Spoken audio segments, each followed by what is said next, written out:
share his works, including the 2013 volume, Floating Raft, the philosophy behind which is that women of India are the raft upon which the country, its civilization, and progress float with the College of Mount St. Vincent community. Mr. Ashanti has lectured and read at several colleges and universities, both at home and abroad. He's also been internationally published and anthologized.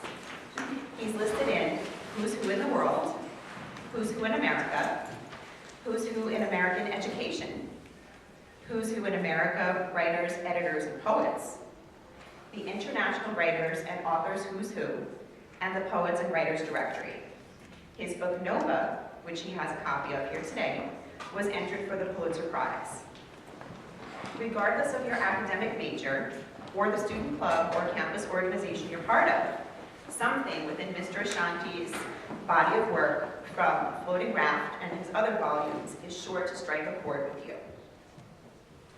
Mr. Ashanti adeptly employs free verse technique, rhythmic cadence, and gorgeous poetic voice to take on impolite issues, while exercising due diligence in commenting on a culture which is not his own. The College of Mount St. Vincent's mission states, at Mount St. Vincent, the student's education extends beyond knowledge, skills, and preparation for work. We seek the development of the whole person.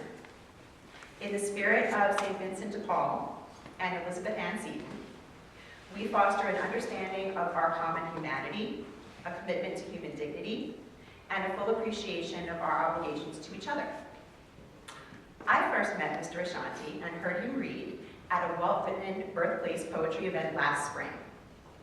I was viscerally struck by, in equal parts, the sheer beauty and power of his language and his clarion call to justice and action for justice. Baron James Ashanti calls upon all who hear his earthy verse to link their desire for aesthetic delight through poetry to praxis. What are you going to do out there in the world to make it a better place? The process by which a skill is taught or a lesson is learned, it's enacted, not just learned, it's internalized, it's embodied, it's realized. Therefore, it's my opinion that engaging Mr. Ashanti for Women's History Month 2015 poetry reading here at the Mount holds great potential for furthering our wider institutional mission, not simply to educate, but to activate you, the 21st century leaders who can bring deep healing and positive change to our increasingly global world. Thanks to all of you for joining us today for what is sure to be an emotionally moving and profoundly rewarding celebration of the arts and Women's History Month 2015. It is my deep pleasure to bring to you the esteemed poet, Mr. Baron James Ashanti.